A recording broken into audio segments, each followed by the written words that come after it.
जय सत्यनारायण स्वामी जय आनंद कबार हरि बोल। पवित्र आषाढ़ मासर प्रथम दिन से ठाकुर अभिन्न सुंदर करुणा चंद्र द्विपद कथा अनुभव लीला को नहीं कथा हवा। ओम क्लीं गुरुदेवाय विद्महे प्रेमदाताय धीमहि तन्नो गुरु प्रचोदयात्।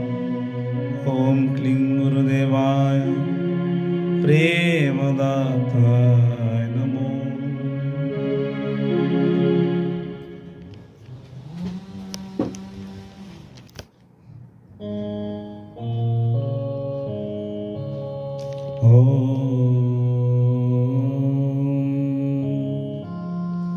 क्लीं गुरुदेवाय विद्महे प्रेमदाताय धीमहि तन्नो गुरु प्रचोदयात्। ओम क्लीं गुरुदेवाय प्रेमदाताय नमो नमो।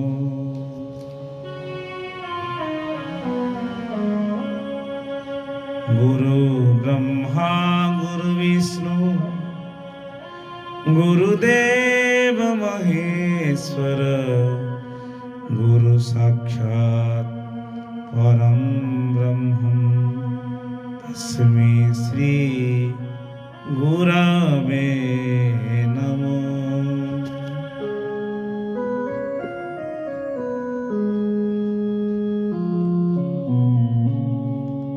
वक्रतुंड महाकाय कोटि सूर्य समप्रभ निर्विघ्नं कुरु मे देव सर्वकार्येषु सर्वदा। गणे नारायण रुद्रे अंबिके भास्करे तथा भिन्ना भिन्न न कर्तव्यं पंचदेव नमोस्तुते।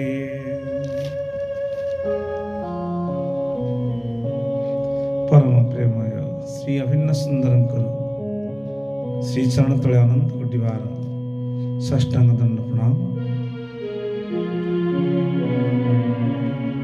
से शांति धाम अधिष्ठात्री माता पूर्णमासी राधाराणी समेत समस्त श्रेष्ठ विग्रह मानकर श्री चरण तले भक्तिपूत साष्टांग दंड प्रणाम।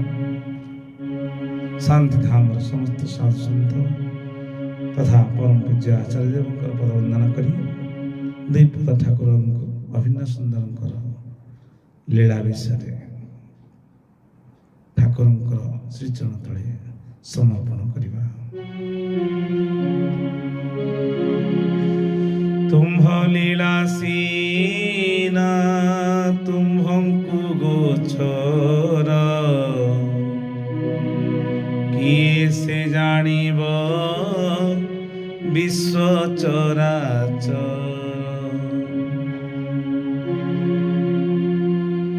तुम्भ लीला सीना तुम्भंकु गोचर किए से जाने विश्व चराचर। भगवान को लीला तांको कृपा बिना केही मध्य जानी पारिबे नहीं। ठाकुर कहले ए लीला को तांको लीला को जाने जड़े कामना को यदि संहार करे मन मध्य से निश्चित तांको कृपा प्राप्त हो।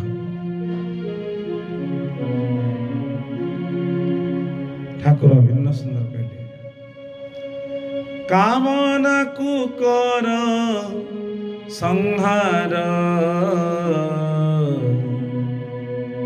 हिंसा को तू कर रे दूर मन प्राण तांकु अर्पण करिले दर्शन देवेटी कुंज बिहारी ताकू किए अबा पारिब धरी। दृष्टि अग्रे खेले जाजुल्य ज्योति रे सर्वस्थाने से ही थाए रे पूरी कामना। प्रत्येक संतान जन्म होला परे माँ करे कामना मोर पुअर मोर झीर मोर स्वामीर तथा मोर परिवार मोर सांगर साथीर भगवान मंगल करंतु। ए स्वाभाविक कथा। माँ मानक हृदय एक स्वतंत्र जेहेतु कि से सही पारंतिनी कार दुख देखिले तेणु कामना करती शिवं पाखरे नाती नातुणी मानकर पाई ढाली दियंती शिवं पाखरे पूजारी को कई बेलपत्र सहित जल। यह तो संसार नियम। अन्यर मंगल करवा एक विधान।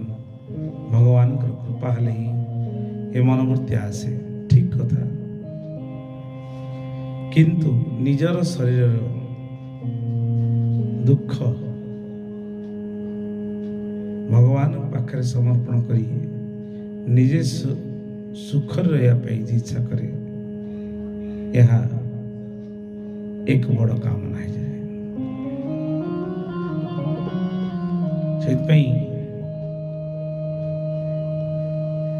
गोटे भक्तर अनुभव कथा जहाँ परम पूज्य महात्मा मान शुणा कथा। स्वामी स्त्री श्री ठाकुर आश्रित थिले जदिओ स्त्री आश्रित हो नथिला स्वामी आश्रित होते प्रथम करी। बेले बेले आध्यात्म जगत रे किए भगवान कृपारू शीघ्र आश्रित हो पारती किए विलंबर होती।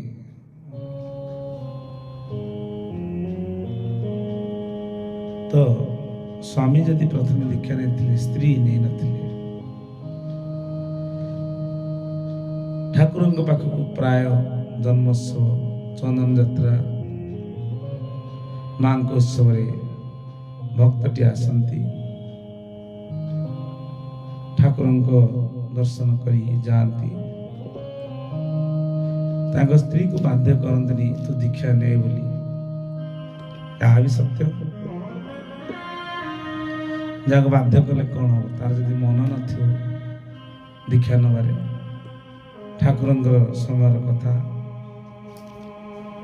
कुमंदिनी देवी नामक जड़े माँ थे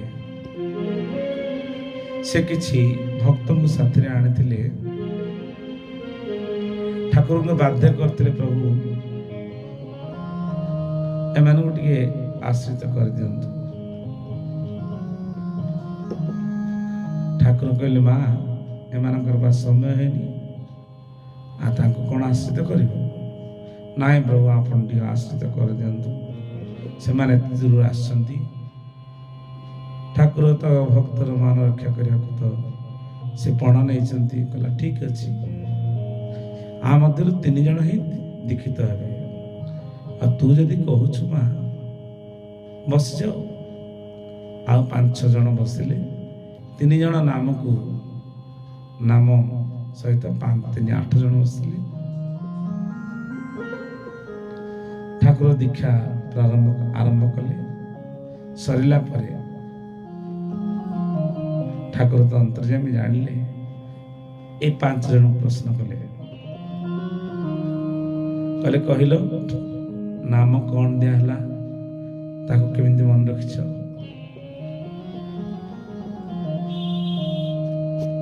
से माने कहले आज्ञा नाम कहीं किछ तो हमर मन नहीं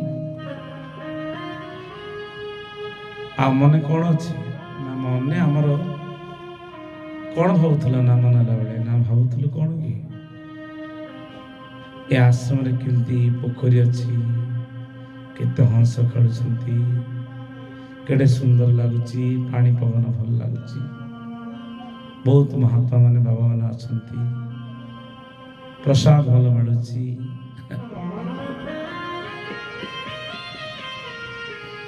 ଠାକୁର କହିଲେ ଠିକ୍ ଅଛି, ତାହେଲେ ତମେ ଠାକୁର ଯାହା କହିଛନ୍ତି ତାକୁ ମନେ ରଖିନା। ନା ଆଜ୍ଞା ଆମର କାହିଁ ଆମକୁ ଶୁଭି ନାହିଁ। ଠାକୁର କହିଲେ ଠିକ୍ ଅଛି, ଏଇ 3 ଜଣଙ୍କୁ ପଚାରିବି। କହିଲେ ତାହେଲେ ତମେ 5 ଜଣ ବାହାରକୁ ପଳେଇ ଯାଅ। ଏ 3 ଜଣଙ୍କୁ ପଚାରିଲେ ଠାକୁର ତତ୍ତ୍ୱ। ଠାକୁରଙ୍କୁ ଯେମିତି ପଚାରିଲେ ମାନେ ଠିକ୍ ଭାବରେ, କିଛି ଭୁଲ ରହିଲା ଠାକୁର ପର ମୁହୂର୍ତ୍ତରେ ତାଙ୍କୁ କହିଦେଲେ, କିନ୍ତୁ ସେମାନଙ୍କର ମନେ ରହିଲା ନାହିଁ। ତାପରେ କୁମୁଦିନୀ ମାଆକୁ ଠାକୁର ଡାକିଲେ, ପଚାରିଲେ ମା, ଯାହା ଠାକୁର କହିଥିଲେ ତାକୁ ବିଶ୍ୱାସ କଲୁନି? ଆଉ ସେମାନେ ବି ନାମ ନେବା ପାଇଁ ବସିଥିଲେ, ତାଙ୍କର କିଛି ମନେ ଅଛି କି ନାହିଁ ପଚାରିଲୁ? ଠାକୁର ହସିଲେ। ସେଇ 5 ଜଣଙ୍କୁ କୁମୁଦିନୀ ମା ପଚାରିଲେ ଯେତେବେଳେ, କହିଲେ ନାଇଁ ଆମେ କାହିଁ କିଛି ମନେ ରଖିପାରିଲୁନି। କାହିଁକି ମନେ ରଖିପାରିଲୁନି? ନା ଆମେ କ'ଣ କିଛି ତ ଶୁଭିଲାନି ଆମକୁ। ଶୁଭିବ ନାହିଁ, ଏହା ହିଁ ଗୁରୁଙ୍କର କୃପା ନଥିଲେ ଶୁଭିବା ଏତେ ଶୁଣିପାରିବ ନାହିଁ ବ୍ରହ୍ମଜ୍ଞାନ। ତେଣୁ ଯାହାର ମନ ମଧ୍ୟରେ ପ୍ରଭୁଙ୍କର ଇଚ୍ଛା ହେଇନି, ତାକୁ ନାମ ଠାକୁର ଜାଣି କହିଦିଅନ୍ତି ଯେ ତୋ ଯା, ତୋ ସମୟ ହେଇନି। ତେଣୁ ସମୟ ନହେଲା ପର୍ଯ୍ୟନ୍ତ ଜଣେ ଦୀକ୍ଷା ନେଲେ ମଧ୍ୟ ମନେ ରହେ ନା। ଏଇଟା ଠାକୁରଙ୍କର ଅନୁଭବର କଥାରୁ ପଢ଼ି ଶୁଣିବାକୁ ମିଳିଛି। ତ ଠାକୁରଙ୍କର ଏଇଭଳି ସେଇ ଯେଉଁ ମା, ସ୍ୱାମୀ ତ ଦୀକ୍ଷା ନେଇଥିଲା, ସ୍ତ୍ରୀ ଦୀକ୍ଷା ନେଇନଥିଲା। ଦିନେ ସ୍ତ୍ରୀର ବାଁ ପଟ ହାତରେ ଗୋଟେ ବଥ ସୃଷ୍ଟି ହେଲା।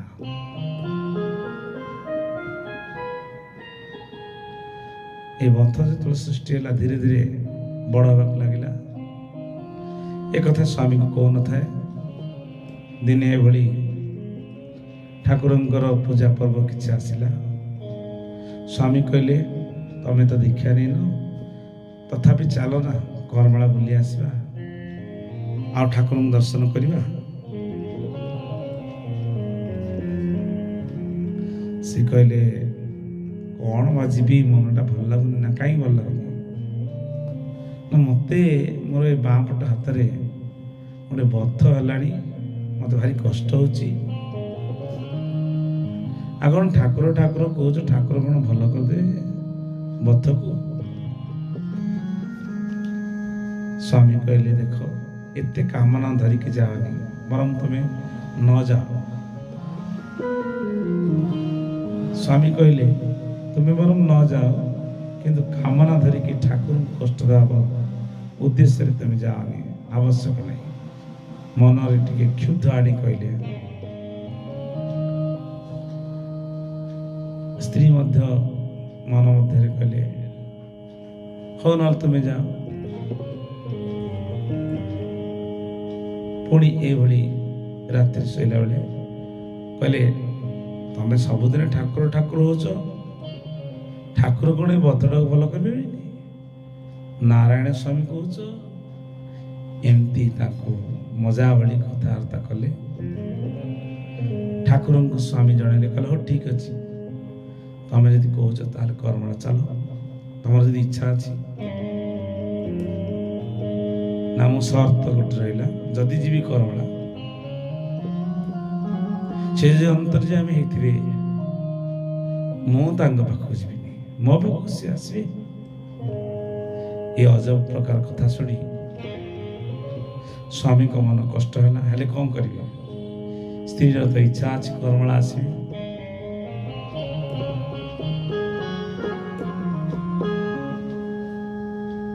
ରାତି ପାଇଲା, ସ୍ୱାମୀ ସ୍ତ୍ରୀ ବାହାରିଲେ କରମଳା ଅଭିମୁଖେ। ସେଦିନ ଆସୁ ପହଞ୍ଚୁ ଠାକୁର ସନ୍ଧ୍ୟା ଆଳତି ସମାପନ ହେଇଛନ୍ତି। ରାତି ପ୍ରାୟ ହେଇଗଲା ଡେଲାଙ୍ଗ ଷ୍ଟେସନରୁ। ସେତେବେଳେ ଆସି ଭକ୍ତମାନେ ଡଙ୍ଗାରେ ଆସନ୍ତି। ସେମାନେ ଆସି ପହଞ୍ଚୁ ପହଞ୍ଚୁ ଡେଲାଙ୍ଗ ପାଖରେ ପ୍ରାୟ କେନ୍ଦ୍ରାପଡ଼ା ଅଞ୍ଚଳରୁ ସେ ଭକ୍ତ ଆସିଥିଲେ ବୋଲି ପରମ ପୂଜ୍ୟ ପୁରସ୍ତମ ବାବା କହୁଥିଲେ। ସେମାନେ ଆସନ୍ତି ଧାନମଣ୍ଡଳ ବୋଲି ଗୋଟେ ଚଣ୍ଡିଖୋଲ ପାଖରେ ଷ୍ଟେସନ ଥାଏ, ସେଠୁ ଆସନ୍ତି ନିରାକାରପୁର କଣାସ ଡେଲାଙ୍ଗ ଏଭଳି ରାସ୍ତାରେ ଆସି ଜଳପଥ ଥିଲା, ସେ ଜଳପଥ ମାଧ୍ୟମରେ ସେଭଳି ରାସ୍ତା ଥିଲା। ଭାରି କଷ୍ଟ, ଯେ କହନ୍ତି ଯେବେ ଯିବୁ କରମଳା ଆସିବ ହୁଏ ଦରମରା ନହେଲେ କରମଳା ଆସିବ ନାହିଁ। ଏହା ମଧ୍ୟ ଆମ ଜୀବନରେ ବି ଘଟିଥିଲା। କେତେବେଳେ ସମୟ ହେଲା ଆପଣଙ୍କୁ କହିବା। ତ ଠାକୁର ଅଭିନ୍ନ ସୁନ୍ଦରଙ୍କୁ ସ୍ମରଣ କରି ସ୍ୱାମୀ ସ୍ତ୍ରୀ ଆସି ପହଞ୍ଚିଲେ। ଠାକୁରଙ୍କର ପୂଜା ଆଳତି ସମାପନ ହେଲା। ଠାକୁର ପରମ ପୂଜ୍ୟ ପୁରସ୍ତମ ବାବାଙ୍କୁ କହିଲେ, ଆଉ 2 ଜଣ ଭକ୍ତ ଆସୁଛନ୍ତି ସ୍ୱାମୀ ସ୍ତ୍ରୀ, ତମେ ଟିକେ ପ୍ରସାଦ ରଖିଦେଇଥିବ। ଏହା କହିକି ଠାକୁର ବଂଶୀ ବଜାଇଲେ। ସେ ତ ବଂଶୀଧାରୀ ଭକ୍ତ ମାନଙ୍କର ମନ କଥା ଜାଣନ୍ତି। ସେ ଯୋଗୀ ପୁରୁଷ ମହାପୁରୁଷ ଠାକୁରଙ୍କ ଭାଷାରେ ଯୋଗୀ ବେଶ ଗିରିଧାରୀ हे हरि जोगी बेश गिरिधारी काहा पाई बंशीधारी हे काहा पाई बंशीधारी हे जोगी बेश गिरिधारी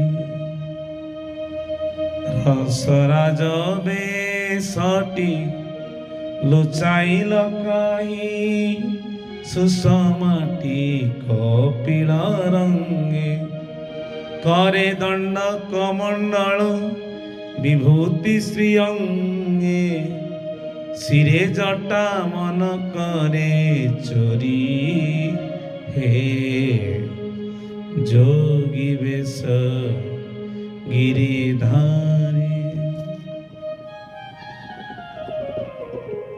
से तो जोगी वेशधारी स्वयं कृष्ण अंश अवतार गुरु अवतार ठाकुर अंतर्यामी बंशी बजेले बाबा जानले जे भक्त के आसछन्ति।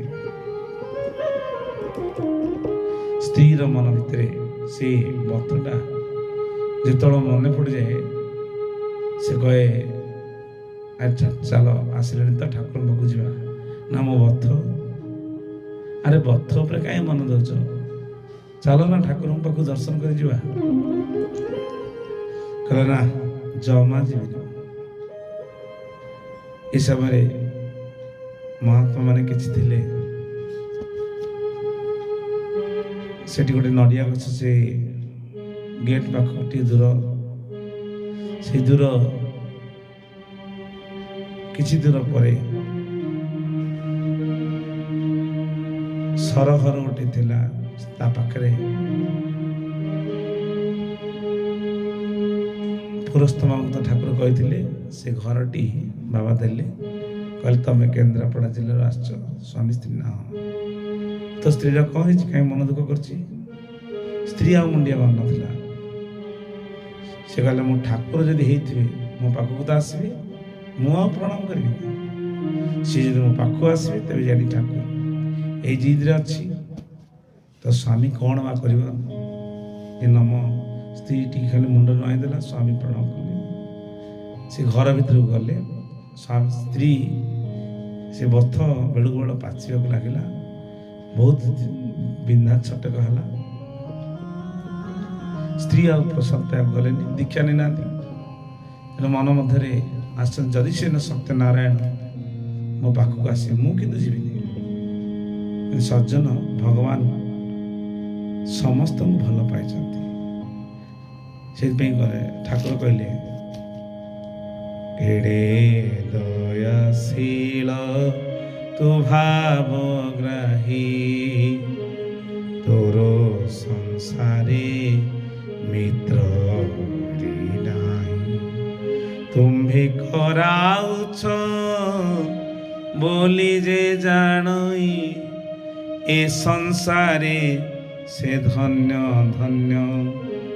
ଆସ ମୁକୁନ୍ଦ ନୟନ। କେଡ଼େ ଦୟା ଆସିବ। ଭଗବାନ ଯଦି ଜୀବର ଦୋଷକୁ ଦେଖିଥାନ୍ତେ ତାହେଲେ ତାର ଭଗବାନଙ୍କର ଯେ ଶତ୍ରୁ ତାଙ୍କ ପାଖରୁ ତ ଅନ୍ତର୍ଧାନ ହେଇଯାଆନ୍ତି ନା। ଭଗବାନ ଦୁଷ୍ଟ ନଷ୍ଟ ଭଲ ମନ୍ଦ ତାଙ୍କୁ ଯିଏ ଗାଳି କଲେ ବି ତାକୁ ତା ପାଇଁ ଖାଇବାକୁ ଦେଇ ରଖିଛନ୍ତି, ନିନ୍ଦା କଲେ ମଧ୍ୟ ତା ପାଇଁ ରଖିଛନ୍ତି। କାରଣ ସେ ହିଁ ସବୁଠି ଘଟରେ ଅଛନ୍ତି ଜୀବ ସ୍ୱରୂପରେ। ସେ କାହାକୁ ଘୃଣା କରିବେ? ବାସ୍ ଆସ୍ତିକରେ ଥାନ୍ତି, ନାସ୍ତିକ ମାନଙ୍କ ପାଖରେ ଥିଲେ ମଧ୍ୟ ଦୂରେଇ ରହନ୍ତି। ଏତେ ସହଜରେ ଜିଦିଆ ଭକ୍ତ ମାଟିଏ ସେ କ'ଣ କଲେ? ସେ ଘର ଭିତରେ ଶୋଇ ରହିଲେ।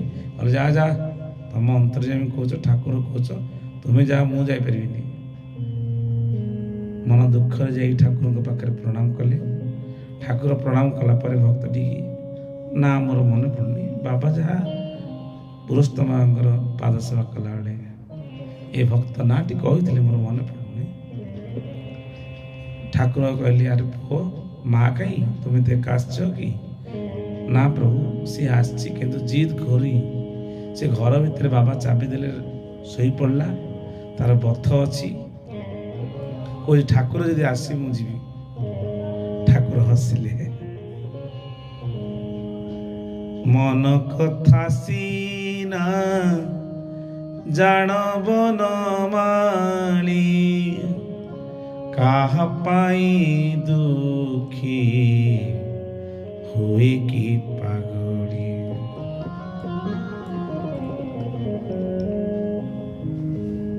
ମନ କଥା ଭଗବାନ ଜାଣିଲେ।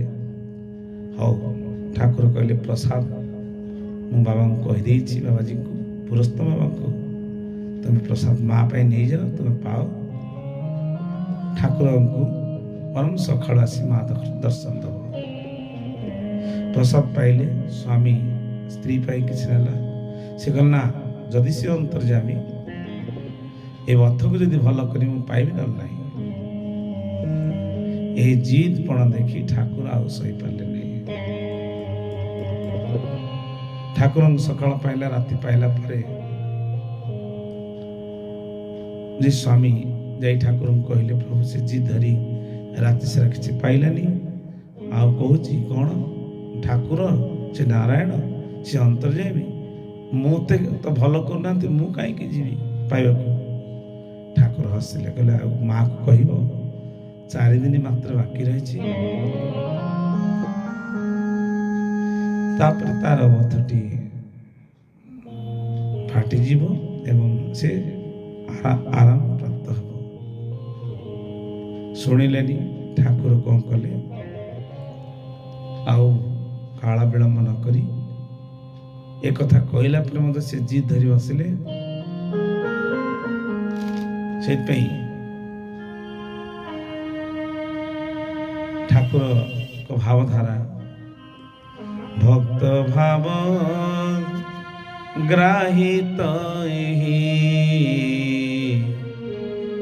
ଭକ୍ତ ପଛେ ପଛେ ଥାଏ ଗୋଡ଼ାଇ,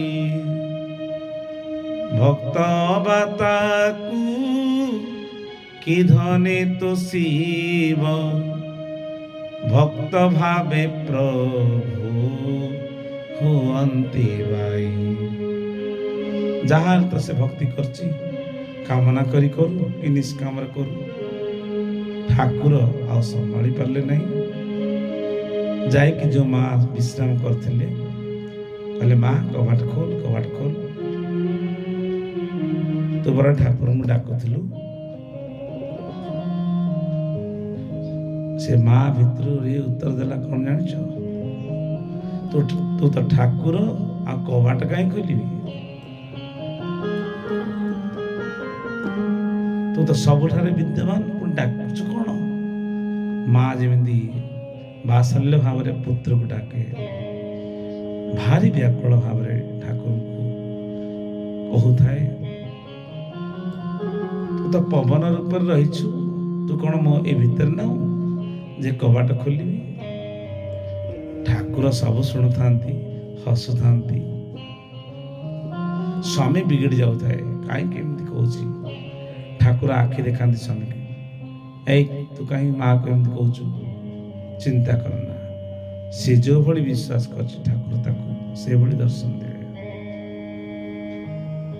ଯେ ଯେଉଁ ଭାବରେ ତୋତେ ଡାକଇ ପ୍ରଭୁ, ସେହି ଭାବେ ତାକୁ ଦେଉ ଦର୍ଶନ, ସେହି ଭାବେ ଧରୁ ତୁ ରୂପ, ମନରଥ କରୁ ପୂରଣ। ତେଣୁକରି ଯିଏ କୃଷ୍ଣ ଭାବରେ ଡାକିଲେ ତାଙ୍କୁ କୃଷ୍ଣ ରୂପରେ ଦର୍ଶନ ଦେଲେ, ଯିଏ ବାବାଜୀ ଭଳି ଭାବିଲା ତାଙ୍କୁ ବାବାଜୀ ରୂପରେ ଦର୍ଶନ ଦେଲେ। କହିଲା ତୁ ତ ପବନ ରୂପରେ ଅଛୁ, ଏ ଭିତରକୁ ଆସୁନୁ, ମୁଁ କବାଟ ଖୋଲିବିନି। ଆଉ ମା ଠାକୁର ଆଉ ସମ୍ଭାଳି ପାରିଲେନି, ପ୍ରକଟ ହେଇଗଲେ। ଭିତର ପଟୁ କବାଟ ମା ଖୋଲିଲାନି। ଆରେ ସେ ପରା ପରମହଂସ ରୂପରେ ବିରାଜମାନ କରିଛନ୍ତି, ତାଙ୍କୁ କଣ ଅସମ୍ଭବ?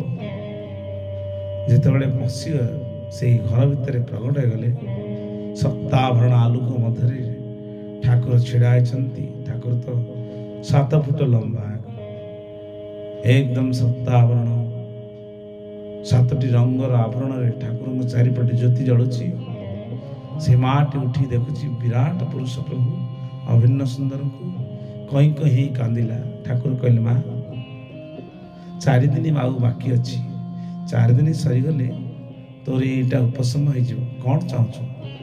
ନା ମୁଁ ତ ସମ୍ଭାଳି ପାରୁନି, ତୁ ମୋତେ କାହିଁକି କହୁଛୁ? ମୁଁ ଯଦି ଏବେ ଉପଶମ ନ ପାଇବି ମୋତେ ତୁ ମାରିଦେ। ଠାକୁର ସହିପାରିଲେନି। ଠାକୁର ଖାଲି ଫୁଲଟିଏ ମାଆଙ୍କ ଉପରେ ପକେଇଦେଲେ, ଆଉ ଅନ୍ତର ଧ୍ୟାନ ହେଇଗଲେ।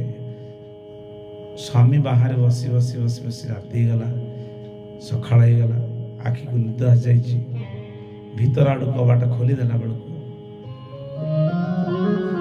ଦେଖିଲେ ଯେ ତାଙ୍କର ବଥଟି ଉପଶମ ହେଇଯାଇଛି, ଫାଟି ଯାଇଛି। କହିଲେ ହେ ଦେଖିଲେ ଦେଖିଲେ ଠାକୁର ଆସିଥିଲେ, ଆଉ ମୋର ବଥଟି ଭଲ ହେଇଗଲା, ଭଲ ହେଇଗଲା। ଭଲ ସିନା ହେଇଗଲା ବନ୍ଧୁ, ଯାଅ ପାହାନ୍ତିଆ ହେଇଯାଇଥିଲା। ଗାଧବାଧ କଲେ, ସ୍ନାନ ନିତ୍ୟକର୍ମ ସାରିକି ଠାକୁରଙ୍କ ପାଖକୁ ଯେତେବେଳେ ଗଲାବେଳକୁ ଠାକୁର ବିଶ୍ରାମ କରିଛନ୍ତି ଉପର ମହଲାରେ। ଦିନ 7ଟା ବାଜିଲାଣି। କୃଷ୍ଣ ମା କହିଲେ, ଆରେ ବାୟା ଆଜି ଉଠୁନୁ ବାୟା। କାହିଁକି? ନା ମା ମୋତେ ଭାରି ଟିକେ କଷ୍ଟ ଲାଗୁଛି। ଠାକୁର ଯାଇ ଦେଖନ୍ତି ମା କୃଷ୍ଣ ମା ବାଁ ପଟ ହାତରେ ଠାକୁର ଯେମିତି ବାଁ କଡ଼ ମାରି ଶୋଇଥିଲେ। ଠାକୁର କହିଲେ, କ'ଣ ହେଇଛି ଦେଖି, କୋଉଠି କ'ଣ ହେଇଛି? ନା କିଛି ହେଇନି। ମା ଠାକୁର କହିଲେ, ତୁ କାହିଁ ସେମିତି ବ୍ୟସ୍ତ ହଉଛୁ, ଯାହା ହେଇଛି ହେଇଛି। ଭକ୍ତଙ୍କ ପାଇଁ କେତେ କଷ୍ଟ ସହ, ଭକ୍ତ ପାଇଁ କି ତୁମ୍ଭ କଷ୍ଟ ମାନ, ଭକ୍ତ ଜାଣିକି। କଷ୍ଟ ଭଗବାନ ସହିଛନ୍ତି। ଦେଖିଦେଲା ବେଳକୁ ଠାକୁରଙ୍କ ବାଁ ହାତରେ ବଥଟିଏ ଏମିତି ପୂଜା ପାଣି ଭଳି ହେଇଯାଇଛି। ମା କହିଲେ, ଏଟା ତ କାଲି ନଥିଲା, ଆଜି କେମିତି ହେଲା? ତୁ ପାଟି କରନା, ଯାହା ହେଇଛି ପରେ ବୁଝିବୁ। ତାପରେ କିଛି ସମୟ ଗଲା ପରେ ସେ ସ୍ୱାମୀ ସ୍ତ୍ରୀ ଆସିଲେ, ପ୍ରଭୁ ମୋର ବଥ ଭଲ ହେଇଯାଇଛି, ବଥ ଭଲ ହେଇଯାଇଛି। ଠାକୁରଙ୍କୁ ତା ସ୍ୱାମୀ ଦେଖିଲେ, ଠାକୁର ଦେଖିଲେ ମା ଭଲ ହେଇଯାଇଛି, ହଉ ଠିକ ଅଛି, ଚିନ୍ତା କରନା। ଠାକୁରଙ୍କୁ ଏଥର ବିଶ୍ୱାସ ହେଲା। ହେଲେ ଠାକୁର କଷ୍ଟରେ କଥା କହିପାରୁନାହାନ୍ତି। କହିଲେ ଯା ପରେ ଆସିବ। କୃଷ୍ଣ ମା କହିଲେ, ତାହେଲେ ତୋ ବଥଟା ତୁ ଠାକୁରଙ୍କୁ ଦେଇ ଦେଇଛୁ ନା କ'ଣ? କାଲି ତ ବାୟାର ନଥିଲା। ଓହୋ, ଠାକୁରେ କେତେ କଷ୍ଟ ଭୋଗୁଛନ୍ତି। ଭକ୍ତର ଭାବରେ ବାୟା ହେଇ ତାଙ୍କର ବଥକୁ ମଧ୍ୟ ନିଜ ଶରୀର ଭିତରେ ଧାରଣ କରୁଛନ୍ତି। କୋଉ ଗୋପୀମାନେ କହୁଥିଲେ, ଆମେ ବରଂ ନର୍କକୁ ଯାଉ, କୃଷ୍ଣ ଆମର ସୁଖରେ ଥାଉ, କିନ୍ତୁ କଳିଯୁଗରେ ଭକ୍ତ କହେ ମୁଁ ବରଂ ଭଲରେ ରହେ, ଠାକୁର ଦୁଃଖରେ ରହନ୍ତୁ। এই କଥା ଆଉ ସବୁଆଡ଼େ ପ୍ରକଟ ହେଇଗଲା। ସ୍ୱାମୀ ପୁରା ରାଗିକି ପଞ୍ଚମ କହିଲେ ତୁ ପାଗଳି କ'ଣ କଲୁ? ମୋର ପ୍ରଭୁ ତୋ ପାଇଁ କଷ୍ଟ ଭୋଗିଲେ, ଧିକ୍କାର ତୋ ସ୍ତ୍ରୀ ପଣକୁ। ଠାକୁର ମନା କଲେ, କହିଲେ ମା ଆଉ କିଛି କହିବନି। 4 ଦିନ ପର୍ଯ୍ୟନ୍ତ ଠାକୁରଙ୍କ ପାଖରେ ସେଇ ବଧଟି ରହିଲା। ସ୍ତ୍ରୀ ମଧ୍ୟ ଉପଶମ ଲାଭ କଲେ, ଆଉ ପଶ୍ଚାତାପ କଲେ ମୁଁ କାହିଁକି ଭଳି ଠାକୁରଙ୍କୁ କହିଲି। ଅନ୍ତର୍ଯ୍ୟାମୀ ଜାଣିକରି ମୋ କଥାକୁ ବୁଝିଲେ, ହେ ପ୍ରଭୁ ମୋତେ କ୍ଷମା କର, କ୍ଷମା କର। ଠାକୁର କହିଲେ ମା ଯା ସୁସ୍ଥ ରହ, ଆଉ ଥରେ ଆସିଲେ ତୁ ଆଶ୍ରିତ ହବୁ ନାଇଁ। ବାଧ୍ୟ କଲା ପରେ ସେଠୁ ବୈକୁଣ୍ଠ ମାଙ୍କୁ ନିର୍ଦ୍ଦେଶ ଦେଲେ। ମାଟି ବୈକୁଣ୍ଠ ମାଙ୍କୁ ଦୀକ୍ଷା ନେଲେ, ପରେ ଘରକୁ ଫେରିଥିଲେ। କହିବାର ତାତ୍ପର୍ଯ୍ୟ ଯେ ଭକ୍ତ ଭଗବାନଙ୍କୁ ଭଲ ପାଏ, ବରଂ ନିଜେ କଷ୍ଟ ଭୋଗ କରିକି କିନ୍ତୁ ପ୍ରଭୁଙ୍କୁ କେବେ ମଧ୍ୟ ଦୁଃଖ ଦିଏ ନା। ଗୋପୀମାନଙ୍କର ଭାବ ଏହା ଥିଲା। କିନ୍ତୁ କାମନା ବାସନା ଆମେ କରିକି ଆମ ଶରୀରରେ ଯଦି ରୋଗ ବୈରାଗ ହେଲା, ତାକୁ ସମ୍ଭାଳିବା ଆମର କର୍ତ୍ତବ୍ୟ। ଭଗବାନ ଭଲ କରିଦେବେ, ଏହା ନିଃସନ୍ଦେହ। କିନ୍ତୁ ତାଙ୍କ କଷ୍ଟକୁ ଯଦି ଆମେ ବୁଝିବା, ତେବେ କୃଷ୍ଣ ଆମର ସୁଖରେ ରୁହନ୍ତୁ, ଠାକୁର ଆମର ସୁଖରେ ରୁହନ୍ତୁ। ଆମେ ଯାହା କର୍ମଫଳ ଭୋଗ କରିବା, ପ୍ରଭୁ ଏ ଜନ୍ମରେ ଆମର ସରିଯାଉ। ଏହା କହି ଭକ୍ତ ଠାକୁରଙ୍କ ପାଖରେ କ୍ଷମା ମାଗେ। ଧନ୍ୟ ଭକ୍ତ, ଧନ୍ୟ ଭଗବାନ। ଭକ୍ତ ତାଙ୍କୁ ବିକିଲେ ପ୍ରାଣ, ଭକ୍ତଙ୍କୁ ସେ ବିକନ୍ତି ପ୍ରାଣ। ଯେ ତାଙ୍କୁ ଭାବଇ ସେ ତାଙ୍କୁ ଭାବନ୍ତି, ଭକ୍ତ ବାନ୍ଧେ ଧରି ଭକତି ଡୋରି। ଯାଉ ଭକ୍ତ ହିଁ ଭଗବାନଙ୍କର କଥା। ଆପଣଙ୍କର କେମିତି ଲାଗିଲା? ଯଦି ଭଲ ଲାଗିଲା ଜୀବନରେ ତାକୁ ଆଣନ୍ତୁ। ଠାକୁରଙ୍କର ଖୁସିରେ ଆପଣ ଖୁସି ରହନ୍ତୁ। ଧନ୍ୟବାଦ।